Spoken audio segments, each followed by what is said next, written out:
കഴിഞ്ഞ ദിവസം നമ്മൾ ഇവിടെ ബാക്കിൽ കാണുന്ന ഈ ഒരു ഗപ്പി ട്രാഗിൽ നിന്നൊക്കെ അത്യാവശ്യം സൈസ് ആയിക്കൊണ്ടിരിക്കുന്ന ഗപ്പികളൊക്കെ നമ്മൾ ഫ്രിഡ്ജ് ബോക്സിലേക്കൊക്കെ മാറ്റിയിട്ടുണ്ടായിരുന്നു. അപ്പോൾ ഇപ്പോൾ നമ്മുടെ ഇവിടെ കാണുന്ന ഈ ടാങ്കുകളൊക്കെ ഉണ്ടല്ലോ, ഈ ടാങ്കുകൾ പലതിലും നമ്മൾ ബ്രീഡിംഗ് കേജ് ഇട്ട് കൊടുത്തിട്ടുണ്ട്, ചിലതിലൊക്കെ നമ്മൾ പ്ലാന്റ്സോ ഇട്ട് കൊടുത്തുള്ളത്. പലതിലും ഫീമെയിൽസ് ഗപ്പീസിൻ്റെ ഈ ടാങ്കിലൊക്കെ ഫീമെയിൽസിൻ്റെ എണ്ണം കൂടുതലുണ്ട്. അപ്പോൾ പല ഗപ്പികളും ആഴ്ചകൾ ഗ്യാപ്പിലൊക്കെ ബ്രീഡ് ആയിക്കൊണ്ടിരിക്കുന്നത്. അപ്പോൾ പല ഗപ്പി ടാങ്കുകളിലും ഇപ്പോൾ സൈസ് വ്യത്യാസത്തിലുള്ള കുഞ്ഞുങ്ങൾ ബ്രീഡിംഗ് കേജിന് പുറത്തൊക്കെ നടക്കുന്നതായിട്ട് കാണുന്നുണ്ട്. അപ്പോൾ അതിന് നമുക്ക് എന്ത് ചെയ്യണം, കുഞ്ഞുങ്ങളൊക്കെ ഒന്ന് കളക്ട് ചെയ്യണം. നമ്മുടെ കുറച്ച് വെറൈറ്റി ഗപ്പീസ് ഉണ്ട്, ഏതൊക്കെ വെറൈറ്റി ബ്രീഡ് ആയിട്ടുണ്ട് നോക്കണം. അതുപോലെ തന്നെ ഇതിനൊക്കെ എത്രത്തോളം കുഞ്ഞുങ്ങളെ കിട്ടും എന്നുള്ളതൊക്കെ നോക്കണം. അതൊക്കെയാണ് നമ്മൾ ഷെയർ ചെയ്യാൻ പോകുന്നത്. അപ്പോൾ ഇവിടെ നമ്മൾ എന്ത് ചെയ്തിട്ടുണ്ട്, ഗപ്പി ട്രാഗുകളിലൊക്കെ എന്താണ് പുതിയ വെള്ളമൊക്കെ നിർത്തി കല്ലുപ്പൊക്കെ ഇട്ടിട്ട് സെറ്റാക്കി വെച്ചിരിക്കുകയാണ്. അപ്പോൾ നമുക്ക് എന്ത് ചെയ്യണം, നേരിട്ട് എന്ത് ചെയ്യുക, ആദ്യം ഗപ്പി ടാങ്കുകളിൽ നിന്ന് കുഞ്ഞുങ്ങളെ കളക്ട് ചെയ്യുക. എത്രത്തോളം കുഞ്ഞുങ്ങളെ കിട്ടും എന്നുള്ളതും ബാക്കി കാര്യങ്ങൾ കൗണ്ടൊക്കെ നമ്മൾ നോക്കാൻ പോകുന്നത്. വീഡിയോ നിങ്ങൾ അവസാനം വരെ കാണാൻ ശ്രമിക്കുക. ഇതുവരെ നമ്മുടെ ചാനൽ സബ്സ്ക്രൈബ് ചെയ്യാത്തവരുണ്ട് ഈ ചാനൽ സബ്സ്ക്രൈബ് ചെയ്യുക, സപ്പോർട്ട് അറിയിക്കുക. നമ്മൾ ഇവിടെ കാണുന്ന ഈ ഒരു ഫ്രിഡ്ജ് ബോക്സിൽ നിന്ന് നമുക്ക് എന്ത് ചെയ്യാം, ആദ്യം തന്നെ നോക്കാം. ഇവിടെ കാണുന്നത് നമ്മുടെ ചില്ലി മൊസൈക്ക് ഡംബോയിയറിൻ്റെ ഫീമെയിൽസും മെയിൽസൊക്കെ ഇതിനകത്ത് കിടക്കുന്നുണ്ട്. ബ്രീഡിംഗ് കേജിനകത്താണ് ഇവിടെ കിടക്കുന്നത്. ഈ ഒരു ടാങ്കിലേക്ക് നോക്കിക്കഴിഞ്ഞിട്ടുണ്ടെങ്കിൽ അൽഹംദുലില്ലാഹ് കുഞ്ഞുങ്ങളൊക്കെ ഇപ്പോൾ നമുക്ക് കാണാനുണ്ട് കേട്ടോ. കുറച്ച് ദിവസങ്ങൾക്ക് മുമ്പാണ് നമ്മൾ ഈ ടാങ്കിൽ നിന്ന് കംപ്ലീറ്റ് കുഞ്ഞുങ്ങളെ പിടിച്ച് മാറ്റിയിട്ടുണ്ടായി. പിന്നെ അതിന് ശേഷം ബ്രീഡായി ഇറങ്ങിയിട്ടുള്ള കുഞ്ഞുങ്ങളാണ് ഇതിനകത്ത് കാണുന്നത്. അന്ന് നമ്മൾ ടാങ്ക് ക്ലീൻ ചെയ്തിരുന്നു. ഇനിയിപ്പോൾ ടാങ്ക് ക്ലീൻ ചെയ്യാനുള്ള സമയം ഏകദേശം ആയിട്ടുണ്ട്. അപ്പോൾ നമുക്ക് ഈ കുഞ്ഞുങ്ങളെ കളക്ട് ചെയ്യണം. ഈ കുഞ്ഞുങ്ങളെ കളക്ട് ചെയ്യുന്നതിന് മുമ്പായിട്ട് നമ്മൾ ഇതിന് മുമ്പത്തെ ബാച്ച് കുഞ്ഞുങ്ങളെ മൊത്തം നമ്മൾ ഇങ്ങോട്ടാണ് മാറ്റിയിട്ടുണ്ടായിരുന്നത്. ഇതിനകത്ത് ചില്ലി മൊസൈക്ക് ഡംബോയിയറിൻ്റെ അത്യാവശ്യം കൊടുക്കാനുള്ള സൈസ് ആയത് ഇതിനകത്തുണ്ട്. അത് കൂടാതെ തന്നെ ഇതിനകത്തേക്കാണ് നമ്മൾ കുഞ്ഞുങ്ങളെ മാറ്റിയിട്ടുണ്ടായിരുന്നത്. അവരിപ്പോൾ ഏകദേശം സൈസായി തുടങ്ങിയിട്ടാ, കണ്ടില്ലേ, അത്യാവശ്യം കുഴപ്പമില്ലാത്ത സൈസിലേക്ക് കയറിയിട്ടുണ്ട്. അപ്പോൾ ഇവരെ മൊത്തം നമ്മൾ ആദ്യം കളക്ട് ചെയ്യാൻ പോട്ടാ. ഈ ഒരു ടാങ്കിൻ്റെ ചുറ്റും വെച്ചിട്ടുള്ള ഈ ഒരു ചെറിയ ടാങ്കുകളിലാണ് ഇവർക്ക് എടുക്കുന്നത്. അങ്ങനെ ഈ ഒരു ടാങ്കിൻ്റെ ചുറ്റും വെച്ചിട്ടുള്ള ഈ ട്രേകളുണ്ടല്ലോ, ഈ ട്രേകളിൽ നിന്നൊക്കെ ആയിട്ട് നമ്മൾ എന്ത് ചെയ്യുന്നുണ്ട്, ഗപ്പി കുഞ്ഞുങ്ങളെ കളക്ട് ചെയ്തിട്ടുണ്ട് കേട്ടോ. ഈ 5 ട്രേകളിനായിട്ട് 3, 2, 5 ട്രേകളിനായിട്ട് ഏകദേശം 60ഓളം ഗപ്പി കുഞ്ഞുങ്ങളാണ് നമ്മൾ കളക്ട് ചെയ്തിട്ടുള്ളത്. അത്യാവശ്യം സൈസൊക്കെ കയറിക്കൊണ്ടിരിക്കുന്ന ഫീമെയിൽസൊക്കെ ഇതിനകത്ത് നമുക്ക് കാണാനുണ്ട് കേട്ടോ. ഇനിയിപ്പോൾ ഈ ഒരു ടാങ്കിലേക്ക് നോക്കി കഴിഞ്ഞിട്ടുണ്ടെങ്കിലും ശ്രദ്ധിച്ച് കഴിഞ്ഞിട്ടുണ്ടെങ്കിൽ ഇതിനകത്തും ചെറിയ കുഞ്ഞുങ്ങളൊക്കെ നടക്കുന്നുണ്ട്. ഈ ഒരു ടാങ്കിൽ നമ്മൾ ബ്രീഡിംഗ് കേജോ കാര്യങ്ങളോ ഇട്ട് കൊടുത്തിട്ടില്ല, നല്ല രീതിയിൽ തന്നെ പ്ലാന്റ്സ് ഇട്ട് കൊടുത്തിട്ടുണ്ട്. അപ്പോൾ ഈ സൈഡിലൊക്കെ ഇവിടെയൊക്കെ നടക്കുന്നുണ്ട് കേട്ടോ. ശ്രദ്ധിച്ച് നോക്കിക്കഴിഞ്ഞാൽ കാണാൻ പറ്റും, ഇവിടെയൊക്കെ കുഞ്ഞുങ്ങളുണ്ട്. അപ്പോൾ ഇതിനകത്ത് നമ്മളെന്ത് ഫോക്സ് സ്റ്റൈലിൻ്റെ പ്ലാന്റാണ് നമ്മൾ ഇട്ട് കൊടുത്തിട്ടുള്ളത്. കണ്ടില്ലേ, നല്ല രീതിയിൽ തന്നെ തിക്കായിട്ട് ഇപ്പോൾ വളർന്നുകൊണ്ടിരിക്കുന്ന പ്ലാന്റ്സാണ്. കുറച്ച് പ്ലാന്റ്സ് ഇട്ട് കൊടുത്തിട്ടുണ്ടായിരുന്നുള്ളൂ, പിന്നെ ഇങ്ങനെ വള്ളിയായിട്ട് ഈ ഏരിയ കൂടിയൊക്കെ പോകുന്നുണ്ട്. അപ്പോൾ ഇതിനകത്തൊന്നും തെറ്റില്ലാത്ത രീതിയിലുള്ള പ്രൊഡക്ഷന് ആയിക്കൊണ്ടിരിക്കുന്നുണ്ട്. കുറച്ച് ദിവസം മുമ്പ് പാണ്ടോര ബ്ലൂ മൊസൈക്ക് ഒറ്റയടിക്ക് മൊത്തം ഡെഡായി പോയൊരു ടാങ്ക് അത്. ഇതിന് ശേഷം നമ്മൾ നന്നായിട്ട് കഴുകി വൃത്തിയാക്കിയിട്ട് വെള്ളം നിറച്ച് കല്ലുപ്പൊക്കെ ഇട്ട് വെച്ചിട്ടുണ്ടായിരുന്നു. അപ്പോൾ വെള്ളം സെറ്റായിട്ടുണ്ടാവുമെന്ന് പ്രതീക്ഷിക്കുന്നത്. ഈ ഒരു ടാങ്കിലേക്കാണ് നമ്മളിപ്പോൾ കളക്ട് ചെയ്തിട്ടുള്ള ചില്ലി മൊസൈക്ക് ബിഗ് ഇയറിൻ്റെ 60ഓളം കുഞ്ഞുങ്ങളെ നമ്മൾ എന്ത് ചെയ്യണം, ഇറക്കി വിടാൻ പോകുന്നത് കേട്ടോ. അതുപോലെ തന്നെ തൊട്ടുപുറത്തെ ടാങ്കിലാണെങ്കിലും ചില്ലി മൊസൈക്ക് ബിഗ് ഇയറിൻ്റെ കുഞ്ഞുങ്ങൾ തന്നെയൊക്കെ എടുക്കുന്നത്. അപ്പോൾ ഇവരും സൈസ് കയറിക്കൊണ്ടിരിക്കുന്നുള്ളൂ. അപ്പോൾ ഇവരൊക്കെയും ഒന്നും കൂടി എനിക്ക് തോന്നുന്നു സൈസ് കുറച്ച് കൂടുതൽ ഇപ്പോൾ നമ്മളിന്ന് കൊണ്ടുവന്നിട്ടുള്ള ഈ കുഞ്ഞുങ്ങളാട്ടോ. അപ്പോൾ ഇതിൻ്റെ ഗ്രോത്തൊക്കെ വരും ദിവസങ്ങൾ നിങ്ങളുമായിട്ട് നമ്മൾ ഷെയർ ചെയ്യാൻ ശ്രമിക്കുന്നുണ്ട്.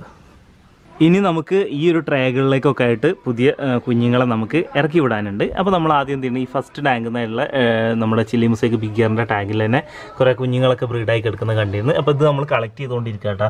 കുറച്ച് കുഞ്ഞുങ്ങളെ നമ്മൾ കളക്ട് ചെയ്തിട്ടുണ്ട്. അപ്പോൾ കളക്ട് ചെയ്തുകൊണ്ടിരിക്കുന്ന സമയത്താണ് നമ്മളെ ശ്രദ്ധയിൽ വേറൊരു കാര്യം പെട്ടത്. ഇവിടെ ശ്രദ്ധിച്ച് നോക്കി കഴിഞ്ഞിട്ടുണ്ടെങ്കിൽ നമുക്ക് മൊയിന കാണാൻ, അങ്ങനെ നടക്കുന്നത് കാണാൻ പറ്റും കേട്ടോ. അപ്പോൾ നമ്മൾ ഇപ്പോൾ ഇതിനകത്ത് ഒരു ബാച്ച് കുഞ്ഞുങ്ങളുള്ളൂ. ഇനി അടുത്ത ബാച്ച് കുഞ്ഞുങ്ങൾ ഇറങ്ങിയിട്ട് നമ്മൾ ഈ കുഞ്ഞുങ്ങളെ ഈ ട്രേയിലേക്ക് മാറ്റാമെന്ന് വിചാരിച്ചു. കാരണം എന്താ വെച്ചിട്ടുണ്ടെങ്കിൽ നമ്മളെപ്പോഴും ഫീഡ് കൊടുക്കുന്ന സമയത്ത് നമ്മൾ ഈ ബ്രീഡിംഗ് കേജ് കിടക്കുന്ന ഈ സംഭവത്തിന് ഫീഡ് കൊടുത്തിട്ടുണ്ടെങ്കിൽ ഈ മൊയിനയും മറ്റുള്ള കൂത്താടിയാണെങ്കിലും എന്താണെങ്കിലും ശരി, ഈ നെറ്റിൻ്റെ ഉള്ളിൽ കൂടി താഴേക്ക് പോകും. ഈ താഴേക്ക് പോയി കഴിഞ്ഞാൽ പിന്നെ അവരെന്ത് ചെയ്യും, ഫ്രീ ആയിട്ട് ഇങ്ങനെ നടക്കിച്ചുള്ളൂ. അപ്പോൾ ഇത്തരത്തിൽ കുഞ്ഞുങ്ങൾ ഇതിനകത്ത് കുറച്ചെണ്ണം ബ്രീഡായ കുഞ്ഞുങ്ങൾ ഇതിനകത്ത് ഉണ്ടെന്നുണ്ടെങ്കിൽ അവരത്യാവശ്യം സൈസ് കയറാൻ ചാൻസ് ഉണ്ട്. അപ്പോൾ ആ മൊയിനൊന്നും വേസ്റ്റ് ആവില്ല. അപ്പോൾ ഇനിയിപ്പോൾ നമ്മൾ രണ്ടാമത്തെ ടാങ്കിലേക്ക് കടന്നു കഴിഞ്ഞിട്ടുണ്ടെങ്കിൽ ഇവിടെ നമുക്ക് കാണാൻ പറ്റുന്ന അവസ്ഥ അതുതന്നെയാണ്. കാരണം എന്താ വെച്ചിട്ടുണ്ടെങ്കിൽ ഇവിടെ കണ്ടില്ലേ, ഇതിനകത്ത് നോക്കിയിട്ടുണ്ടെങ്കിൽ അത്യാവശ്യം തെറ്റില്ലാത്ത രീതിയിലുള്ള ഫീമെയിൽസ് ഈ ഒരു ബ്രീഡിംഗ് കേജിനകത്തുണ്ട്. ഇവിടെ ശ്രദ്ധിച്ച് കഴിഞ്ഞിട്ടുണ്ടെങ്കിൽ നമുക്ക് കാണാൻ പറ്റും, കണ്ടില്ലേ, അത്യാവശ്യം നല്ല സൈസ് കയറിയുള്ള പ്ലാറ്റിനം റെഡ് ബിഗ് ഇയറിൻ്റെ കുഞ്ഞുങ്ങൾ, സൈസ് കയറിയുള്ള കുഞ്ഞുങ്ങളെ ഇതിനകത്തുണ്ട്. അപ്പോൾ ഈ സൈസ് കയറിയതിനെ മാത്രം നമ്മൾ മാറ്റാൻ പോകുന്നുണ്ട്. ഇതിനകത്ത് അത്യാവശ്യം 100ൽ കൂടുതൽ കുഞ്ഞുങ്ങൾ ഇതിനകത്തുണ്ടായിരിക്കും. ഇവിടെ ശ്രദ്ധിച്ചിട്ടുണ്ടെങ്കിൽ ബ്രീഡായി ഇറങ്ങിയിട്ടുള്ള ചെറിയ കുഞ്ഞുങ്ങൾ വരെ ഇതിനകത്തുണ്ട്. അപ്പോൾ വലിയ അത്യാവശ്യം സൈസുള്ള കുഞ്ഞുങ്ങൾ മാത്രം നമ്മൾ ഇതിൽ നിന്ന് കളക്ട് ചെയ്യാൻ പോകണം. എത്രത്തോളം കൗണ്ട് കിട്ടുന്നുള്ളതെന്ന് നോക്കാം. സൈസ് കയറിക്കൊണ്ടിരിക്കുന്ന 40ഓളം പ്ലാറ്റിന റെഡ് ബിഗ് ഇയറിൻ്റെ കുഞ്ഞുങ്ങളെ നമ്മൾ ഈ ഒരു ടാങ്കിൽ നിന്ന് കളക്ട് ചെയ്തിട്ടുണ്ട്. നമ്മുടെ പ്ലാറ്റിന റെഡ് ബിഗ് ഇയറിൻ്റെ കുഞ്ഞുങ്ങൾക്ക് വേണ്ടി അത്യാവശ്യം സൈസ് കയറിയിട്ടുള്ള കുഞ്ഞുങ്ങളെ നമ്മൾ മാറ്റുക കേട്ടോ. അപ്പോൾ നമുക്ക് ഇനി ട്രേകളിലേക്ക് മാറ്റാൻ പറ്റില്ല ഇവരെ.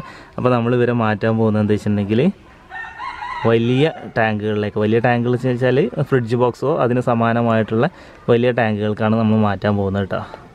നമ്മുടെ ആൽബിനോ ഫുൾ റെഡിൻ്റെ ഫ്ലവർ ഡോർസിലോട്ടേക്ക് എടുക്കുന്നത്. അപ്പോൾ ഈ ഒരു ടാങ്കിലും ബ്രീഡിംഗ് കേജ് വെച്ചിട്ടാണ് ചെയ്തിട്ടുള്ളത്. ഇതിനകത്ത് കണ്ടില്ലേ കുഞ്ഞുങ്ങൾ നടക്കുന്നുണ്ട്, ഇവിടെ കിടക്കുന്നുണ്ട്. ഇവിടെ 2 സൈസുള്ള കുഞ്ഞുങ്ങളെ കാണുന്നുണ്ട്. അപ്പോൾ നമ്മൾ എന്ത് ചെയ്യണം, ആ വലിയ സൈസുള്ള കുഞ്ഞുങ്ങളെ മാത്രമാണ് നമ്മൾ കളക്ട് ചെയ്യാൻ പോകുന്നത്. അത് എത്രത്തോളം കൗണ്ട് കിട്ടുന്നുള്ളത് ജസ്റ്റ് ഒന്ന് നോക്കാം. നമ്മുടെ ആൽബിനോ ഫുൾ റെഡ് ഫ്ലവർ ഡോർസിൽ നിന്ന് നമുക്ക് സൈസ് കയറിയിട്ടുള്ള ഏകദേശം ഒരു 5-6 കുഞ്ഞുങ്ങളെ മാത്രമായിട്ട് കിട്ടിയത്. ഇനി നമുക്ക് എന്ത് ചെയ്യണം, ഈ ഒരു ടാങ്കിലേക്ക് നോക്കി കഴിഞ്ഞിട്ടുണ്ടെങ്കിൽ സൈസ് ആയിക്കൊണ്ടിരിക്കുന്ന കുഞ്ഞുങ്ങളൊക്കെ അത്യാവശ്യം ഇവിടെ കാണുന്നുണ്ട്. അപ്പോൾ നമ്മൾ എന്ത് ചെയ്യണം, ഇവരെ നമ്മൾ എന്ത് ചെയ്യണം ട്രേകളിലേക്ക് മാറ്റാൻ പോകട്ടോ. ഇവരെ നമുക്ക് ഇവിടെ ഒരു ട്രേയിലേക്ക് മാറ്റാം. 5-6 പീസുള്ളൂ. അപ്പോൾ നമുക്ക് 5-6 പീസ് ആയതുകൊണ്ട് തന്നെ വലിയ കുഴപ്പമില്ലാത്തൊരു ഗ്രോത്ത് ഇതിൽ നിന്ന് കിട്ടുമെന്നാണ് തോന്നുന്നത്. കാരണം കുറച്ച് സുഹൃത്തുക്കൾ സൂചിപ്പിച്ചിട്ടുണ്ടായിരുന്നു മുമ്പ് നമ്മൾ ഈ ട്രേകളിൽ ഗ്രോത്തിൻ്റെ വ്യത്യാസം കാണിക്കുന്നുണ്ട് പറഞ്ഞ സമയത്ത് സൂചിപ്പിച്ചിട്ടുണ്ടായിരുന്നു. ഈ കൂടുതൽ എണ്ണം ക്വാണ്ടിറ്റി കൂടുതൽ ഇട്ടിട്ടുണ്ടെങ്കിൽ ഗ്രോത്ത് വ്യത്യാസം കാണിക്കുന്നുള്ളൂ. അതിനൊരു എക്സാമ്പിളാണ് ഇവിടെ കാണുന്നത്. നമ്മുടെ ടെക്സിഡോക്കോയുടെ കുഞ്ഞുങ്ങൾ ഏകദേശം 1 മാസമായി ഈ കുഞ്ഞുങ്ങൾ ബ്രീഡായിട്ട്. അപ്പോൾ അതിൻ്റെ സൈസ് കയറിയിട്ടില്ല എന്ന് പറഞ്ഞിട്ടുണ്ടായിരുന്നു. കുറച്ച് സുഹൃത്തുക്കൾ സൂചിപ്പിച്ചിട്ടുണ്ടായിരുന്നു. ഇതിൽ കണ്ടില്ല മീനിൻ്റെ എണ്ണം കൂടുതലാണ്, അതുകൊണ്ടായിരിക്കും എന്ന് പറഞ്ഞിട്ടുണ്ടായിരുന്നു. അതിൻ്റെ ഒരു എക്സാമ്പിൾ ഇവിടെ തന്നെ ഉണ്ട്. വേറെ ഒന്ന്, ഇത് നമ്മുടെ ജെറ്റ് ബ്ലാക്ക് ആട്ടോ. ഈ ജെറ്റ് ബ്ലാക്കിൻ്റെ കുഞ്ഞുങ്ങളുടെ സൈസ് കണ്ടില്ല, ഇത് 1 മാസം പോലും ആയിട്ടില്ല. ഏകദേശം 17-ാം തീയതി ബ്രീഡായിട്ടുള്ള കുഞ്ഞുങ്ങളാണ്. അപ്പോൾ ഈ 2 ഗ്രോത്ത് വ്യത്യാസം അതുകൊണ്ട് തന്നെ കാണിക്കുന്നത് മനസ്സിലാക്കാൻ പറ്റി. അപ്പോൾ ഇവരെ ഇനി നമുക്ക് എന്ത് ചെയ്യണം, വലിയ ടാങ്കിലേക്കൊക്കെ മാറ്റാണ്ട്. ഇപ്പോൾ നമ്മൾ നോക്കിയിട്ടുള്ള ആൽബിനോ ഫുൾ റെഡ് ഫ്ലവർ ഡോർസലിൻ്റെ തന്നെ ഇതിന് മുമ്പത്തെ ഒരു ബാച്ച് കുഞ്ഞുങ്ങളാണ്. കണ്ടില്ല അത്യാവശ്യം നല്ല രീതിയിൽ തന്നെ സൈസൊക്കെ കയറിക്കൊണ്ടിരിക്കുന്ന മെയിലും ഒക്കെ അത്യാവശ്യം ഡോർസലൊക്കെ കയറി തുടങ്ങിയിട്ടുണ്ട് കേട്ടോ. ഇനി ആൽബിനോ കിങ്കോയുടെ ടാങ്കിലേക്ക് വന്നു കഴിഞ്ഞിട്ടുണ്ടെങ്കിൽ ഇവിടെ കണ്ടില്ലേ അത്യാവശ്യം സൈസ് കയറിയിട്ടുള്ള ചിലതൊക്കെ കാണിട്ട് ക്യാപ്പൊക്കെ ഇറങ്ങിയിട്ടുണ്ട്. അതുപോലെ തന്നെ സൈസ് കുറഞ്ഞതുണ്ട്. അപ്പോൾ സൈസ് കൂടിയത് മാത്രം നമ്മൾ എന്ത് ചെയ്യണം കളക്ട് ചെയ്യാൻ പോകണം ഈ ഒരു ടാങ്കിൽ നിന്ന്. സൈസ് കയറിക്കൊണ്ടിരിക്കുന്ന ഏകദേശം ഒരു 4 നമ്മുടെ ആൽബിനോ കിങ്കോയുടെ കുഞ്ഞുങ്ങളാണ് ഈ ടാങ്കിൽ നിന്ന് കിട്ടിയത്. അത്യാവശ്യം കുഞ്ഞുങ്ങൾ ഇതിനകത്തുണ്ട്. അപ്പോൾ ഇത് എനിക്ക് തോന്നുന്നത് ഇതിന് മുമ്പ് നമ്മൾ ബ്രീഡായപ്പോൾ കുറച്ച് സൈസ് ഉള്ളതൊക്കെ ഈ ഒരു ഫ്രിഡ്ജ് ബോക്സൊക്കെ മാറ്റിയിട്ടുണ്ടായിരുന്നു. അന്ന് ഇവരുടെ കൂടെ തന്നെ ബ്രീഡായിട്ടുള്ളവർ ആ ഒരു ടാങ്കിലേക്ക് ഇടുന്നതായിരുന്നു വിചാരിക്കുന്നുണ്ട് കേട്ടോ. നമുക്ക് കളക്ട് ചെയ്യാൻ പറ്റാതെ അങ്ങനെ വിചാരിക്കുന്നുണ്ട് നമ്മൾ. അപ്പോൾ ഈ ഒരു ടാങ്കിലേക്ക് നോക്കി കഴിഞ്ഞിട്ടുണ്ടെങ്കിൽ നമുക്ക് കാണാൻ പറ്റും അത്യാവശ്യം സൈസ് തെറ്റില്ലാത്ത രീതിയിൽ സൈസ് കയറിക്കൊണ്ടിരിക്കുന്ന നമ്മുടെ ആൽബിനോ കിങ്കോയ് ഗപ്പീസ് ആട്ടത്തിനകത്ത് നടക്കുന്നത്. ആൽബിനോ കിങ്കോയുടെ കുറച്ചും കൂടി സൈസ് കൂടിയിട്ടുള്ള കുറച്ച് ഗപ്പീസിനെ നമ്മൾ വേറൊരു ഫ്രിഡ്ജ് ബോക്സിലേക്ക് മാറ്റിയിട്ടുണ്ട്. അപ്പോൾ ഈ ഒരു ടാങ്കിൽ നമ്മൾ എന്ത് ചെയ്തിട്ടുണ്ട്, ഫോക്സ്റ്റൈലിൻ്റെ പ്ലാൻസ് നമ്മൾ ഇട്ട് കൊടുത്തിട്ടുണ്ട് കേട്ടോ. കാരണം ഇൻ കേസ് ഈ ഫീമെയിൽസൊക്കെ ബ്രീഡ് ആവുകയാണെങ്കിൽ കുഞ്ഞുങ്ങളെ ഇവിടെ നിന്ന് കളക്ട് ചെയ്യാൻ വേണ്ടിയിട്ട് അത്തരത്തിൽ ചെയ്തിട്ടുള്ളത്. ശ്രദ്ധിച്ച് കഴിഞ്ഞാൽ ഇവിടെ ഒരു കുഞ്ഞിങ്ങനെ നടക്കുന്നുണ്ട് കേട്ടോ, ഇടയിലായി പോകുന്നത്. അപ്പോൾ അതുപോലെ അത്തരത്തിൽ ഇവിടെ ഇടയിലൊക്കെ കുഞ്ഞുങ്ങൾ നടക്കുന്നത് കാണുന്നുണ്ട്.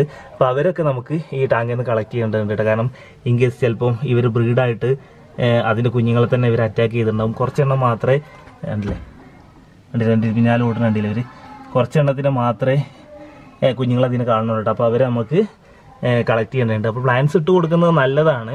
കാരണം ഇത്രയും ഒരുപാട് ഗപ്പീസ് കിടക്കുന്ന ടാങ്കിൽ നമുക്ക് ബ്രീഡിങ് കേജിനകത്ത് എല്ലാറ്റിയും കൂടി കുത്തി നടക്കാൻ പറ്റില്ല. അപ്പോൾ ഇത്തരത്തിൽ വലിയ ടാങ്കിൽ ഇവരെ ഒഴിച്ച് വിട്ടിട്ട് പ്ലാൻസ് ഇട്ട് കൊടുത്ത് നമ്മൾ ദിവസവും ടാങ്ക് ശ്രദ്ധിച്ച് കഴിഞ്ഞാൽ നമുക്ക് ഗപ്പി കുഞ്ഞുങ്ങളെ കിട്ടുകയാണെങ്കിൽ നമുക്ക് വേറൊരു ട്രയലേക്ക് മാറ്റാൻ പറ്റും. ഇതുപോലെ നമ്മൾ എന്ത് ചെയ്യുന്നത്, ഈ ഒരു ടാങ്കിൽ നിന്ന് തോന്നുന്നുണ്ട് മാറ്റി വെച്ചിട്ടുള്ള കുഞ്ഞുങ്ങളാണ് ഈ ഒരു ട്രയൽ കിടക്കുന്നത് കേട്ടോ. ഈ ട്രയൽ കിടക്കുന്ന കുഞ്ഞുങ്ങൾ ഇപ്പോൾ സൈസ് കയറിക്കൊണ്ടിരിക്കുന്നുള്ളൂ. ഇത് ഡേറ്റ് എഴുതിക്കണം നോക്കട്ടെ, 19/1/2021 നമ്മൾ മാറ്റിയിട്ടുള്ള കുഞ്ഞുങ്ങളാണിത്. തെറ്റില്ലാത്ത രീതിയിൽ സൈസ് കണ്ടില്ലേ ഇങ്ങനെ കയറിക്കൊണ്ടിരിക്കുന്നത് കുഞ്ഞുങ്ങൾ. ഇത് നമ്മുടെ ആൽബിനോ ഫുൾ റെഡിൻ്റെ വൈറ്റ് ഇയർ ഗപ്പീസ് ഇട്ടാണ്.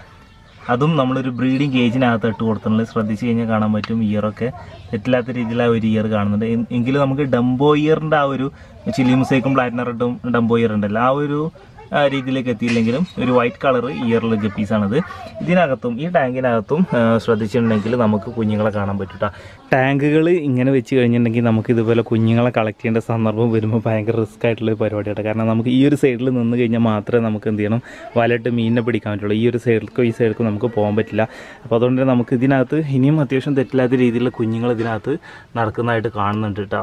അപ്പോൾ ഓൾറെഡി 3 ഫീമെയിലുകൾ ഇതിനകത്ത് ഉണ്ടായ കാരണം തന്നെ അത്യാവശ്യം കുഞ്ഞുങ്ങൾ ഇതിനകത്തുണ്ട്. ഇതിൽ നിന്ന് ഇപ്പോൾ ഏകദേശം ഒരു 10ഓളം കുഞ്ഞുങ്ങളെ നമ്മൾക്ക് പറ്റുന്ന മാതിരി നമ്മളെന്ത് ചെയ്യുന്നത് കളക്ട് ചെയ്ത് വെച്ചിട്ടുണ്ട്. ഇനി ഇവരെ നമുക്ക് എന്ത് ചെയ്യാം വേറെ ടാങ്കിലേക്ക് മാറ്റാം. നമ്മുടെ ഗാലക്സി ബ്ലൂ ടൈൽ കിടക്കുന്ന ഒരു ടാങ്ക് അത്. ഈ ടാങ്കിനകത്ത് പ്ലാന്റ്സിൻ്റെ അളവ് കുറവാട്ടാ. വേസ്റ്റ് നമ്മൾ കുറച്ച് മുമ്പ് നീക്കം ചെയ്ത് തന്നപ്പോൾ അതും കൂടി നമുക്ക് ചെയ്യാനുണ്ട്. ഈ ഒരു പ്ലാന്റ്സിൻ്റെ അളവ് കുറവായ കാരണം തന്നെ ഇതിനകത്ത് ബ്രീഡായിട്ട് കുഞ്ഞുങ്ങൾ ഇറങ്ങിയിട്ടുണ്ട്. ഇവിടെ ഒക്കെ ഇപ്പോൾ ഇങ്ങനെ കാണുന്നുണ്ട്. ജസ്റ്റ് വിരലെണ്ണാവുന്ന കുറച്ചെണ്ണൊക്കെ കാണുള്ളൂ കേട്ടോ. ഒരാളിത് ഇവിടെ ഇങ്ങനെ പോകുന്നത്. അപ്പോൾ വിരലെണ്ണാവുന്ന കുറച്ചെണ്ണേ ഇതിനകത്ത് കാണുന്നു. അപ്പോൾ പ്ലാന്റ്സ് ഇട്ട് കൊടുക്കുന്നത് പൂർണ്ണമായിട്ടുള്ള ഒരു സക്സസ് ആയിട്ടുള്ളൊരു സംഭവമൊന്നുമില്ല. കണ്ടില്ലേ, ഇവിടെ കുഞ്ഞുങ്ങളുണ്ട്. അപ്പോൾ ഒരു ബ്രീഡിങ് കഴിഞ്ഞിട്ടുണ്ട്. അപ്പോൾ ഒരു ബ്രീഡിങ്ങിൽ എങ്ങനെയായാലും ഒരു ശരാശരി നമുക്കൊരു 15-20 കുഞ്ഞുങ്ങളൊക്കെ കിട്ടേണ്ടതാണ്. അപ്പോൾ ഇവരെ അറ്റാക്ക് ചെയ്തിട്ടുണ്ടാവും എന്നാണ് നമ്മൾ പ്രതീക്ഷിക്കുന്നത്. ഇതിനകത്താണെങ്കിൽ ഒരു 3-4 ഫീമെയിൽസൊക്കെ ഈ ഒരു ടാങ്കിനകത്ത് കിടക്കുന്നുണ്ട് കേട്ടോ. പിന്നെ നമ്മൾ പ്ലാന്റ്സ് ഇട്ട് കൊടുക്കുകയാണെങ്കിൽ ഈ ടാങ്കിൽ കണ്ടില്ലേ ഇതുപോലെ പ്ലാന്റ്സ് ഇട്ട് കൊടുക്കണം. കണ്ടില്ല, അത്രയും തിക്കായിട്ട് കിടക്കുന്നുണ്ട് പ്ലാന്റ്സ്. ഇതിനകത്ത് വലിയ ഗപ്പികളും ഉണ്ട്, ചെറിയ ഗപ്പികളും അത്യാവശ്യം ഉണ്ട്. അപ്പം നമ്മൾ കാണുമ്പോൾ തന്നെ നമുക്കറിയാൻ പറ്റും എത്രത്തോളം കുഞ്ഞുങ്ങൾ ഇതിൻ്റെ ഇടയിൽ കൂടി നടക്കുന്നുണ്ട് എന്നുള്ളത്. ഇതിനകത്താണെങ്കിൽ പ്ലാറ്റിയും ഉണ്ട്, അതുപോലെ തന്നെ പിന്നെ സാന്റാക്ലോസ് ഗപ്പിയും ഉണ്ട് കേട്ടോ. ഈ 2 ഐറ്റം കൂടി ഒരുമിച്ച് കിടക്കുന്ന ഒരു ടാങ്ക് അത്. അപ്പോൾ പ്ലാന്റ്സ് പക്ക ഓവർ ആവാതെ ഇതിപ്പോൾ പുറത്തുനിന്നൊക്കെ സൺലൈറ്റൊക്കെ നല്ല രീതിയിൽ കിട്ടുന്ന ഒരു ഐറ്റമാണ്. കാരണം പ്ലാന്റ്സ് ഫ്ലോട്ടിങ് ആയിട്ട് ഇതിൻ്റെ അടിയിലേക്കൊക്കെ പടർന്ന് പന്തലിച്ച് കിടക്കുന്ന ഒരു പ്ലാന്റ്സാണ് ഇത് എടുക്കുന്നത്. അല്ലാതെ ഇവിടൊക്കെ നമ്മുടെ വാട്ടർ ക്യാബേജ് ഇങ്ങനെ ഫില്ലായി കിടക്കുന്നുണ്ട്. ഒരിക്കലും ടാങ്ക് മൊത്തം ഇങ്ങനെ ഫില്ലായി കിടന്നിട്ടുണ്ടെങ്കിൽ സൺലൈറ്റ് കിട്ടാതെ വന്നിട്ടുണ്ടെങ്കിൽ ഗപ്പികൾക്ക് അത് ബുദ്ധിമുട്ടാണ്. പക്ഷേ ഇതിൻ്റെ ഈ ഒരു സൈഡിലൊക്കെ ടാങ്കിലൊക്കെ നമ്മൾ ആ ഇത് മൊത്തം കണ്ട് പരക്കാത്ത രീതിയിൽ നമ്മൾ കെയർ ചെയ്യാറുണ്ട്. അപ്പോൾ ഇതിനകത്ത് പ്ലാന്റ്സ് ഇട്ട് കൊടുത്തുകൊണ്ട് തന്നെ അത്യാവശ്യം തെറ്റില്ലാത്ത രീതിയിലുള്ള പ്രൊഡക്ഷൻ ഇതിനകത്ത് നിന്ന് കിട്ടുന്നുണ്ട്. ഗപ്പി ബ്രീഡിംഗ് ടാങ്കിൽ പ്ലാന്റ്സ് ഇട്ട് കൊടുക്കുന്നത് നല്ലതാണ്. പക്ഷേ പ്ലാന്റ്സിനൊക്കെ ഒന്നും കൂടി ബെറ്റർ ആയിട്ടുള്ള ഓപ്ഷൻ ബ്രീഡിംഗ് കേജിൻ്റെ ആയിരിക്കും. കാരണം കൂടുതൽ കുഞ്ഞുങ്ങളെ നമുക്ക് കിട്ടുന്നുണ്ട്. പക്ഷേ ബ്രീഡിംഗ് കേജിനകത്ത് നമ്മൾ ഇടുന്ന സമയത്ത് ഫീമെയിൽസിൻ്റെ എണ്ണം കുറക്കേണ്ടി വരും. കൂടുതൽ എണ്ണം നമുക്ക് ഇടാൻ പറ്റില്ല. പക്ഷേ നല്ല രീതിയിൽ തന്നെ വലിയ ടാങ്കുകളിലൊക്കെ കൂടുതൽ പ്ലാന്റ്സ് ഇട്ട് കൊടുത്തുള്ള ടാങ്കുകളിലൊക്കെ ആണെങ്കിൽ നമുക്ക് കൂടുതൽ ഫീമെയിൽസിന് ഇട്ട് കഴിഞ്ഞാലും പ്രശ്നമില്ല. അവർക്ക് ഓടി നടക്കാനും പറ്റും. ബ്രീഡ് ചെയ്ത് കഴിഞ്ഞിട്ടുണ്ടെങ്കിൽ കുഞ്ഞുങ്ങൾ ഇറങ്ങി കിട്ടും. പക്ഷേ അത്തരത്തിൽ കുഞ്ഞുങ്ങൾ ഇറങ്ങി കഴിഞ്ഞിട്ടുണ്ടെങ്കിൽ നമുക്ക് കാണുകയാണെങ്കിൽ പെട്ടെന്ന് തന്നെ കുഞ്ഞുങ്ങൾ മാറ്റണം. അല്ലാണ്ടെങ്കിൽ പ്ലാന്റ്സിൻ്റെ അളവ് കുറച്ച് കൂടുതലുണ്ടെങ്കിൽ കുഞ്ഞുങ്ങൾ ഒട്ടുമിക്കതും സൈസിലേക്ക് കയറാൻ ചാൻസ് ഉണ്ട്. അല്ലാണ്ടെങ്കിൽ ഒരുപക്ഷെ ഈ ഫീമെയിൽസ് തന്നെ ഇവരെ കുഞ്ഞുങ്ങളെ അറ്റാക്ക് ചെയ്യാനുള്ള സാധ്യതയുണ്ട്. ഇപ്പോൾ നമ്മൾ ലാസ്റ്റ് കണ്ട സാന്റാക്ലോസ് എടുക്കുന്ന ടാങ്കിലാണെങ്കിൽ അത്യാവശ്യം തെറ്റില്ലാത്ത രീതിയിൽ കുഞ്ഞുങ്ങളെ നമുക്ക് കാണുന്നുണ്ട്. പക്ഷേ ഗാലക്സി ബ്ലൂ ടൈലിൻ്റെ ടാങ്കിലാണെങ്കിലും മറ്റ് ചില ടാങ്കുകളിലൊക്കെ ആണെന്നുണ്ടെങ്കിലും കുഞ്ഞുങ്ങളുടെ എണ്ണം പൊതുവെ കുറവാണ്. അപ്പോൾ ഇൻഷാ അല്ലാഹ് നമുക്ക് മൈ ഫാമിങ്ങിലെ കൂടുതൽ കാഴ്ചകളും വിശേഷങ്ങളുമായിട്ട് നമുക്ക് അടുത്ത ദിവസം കാണാം. ബൈ.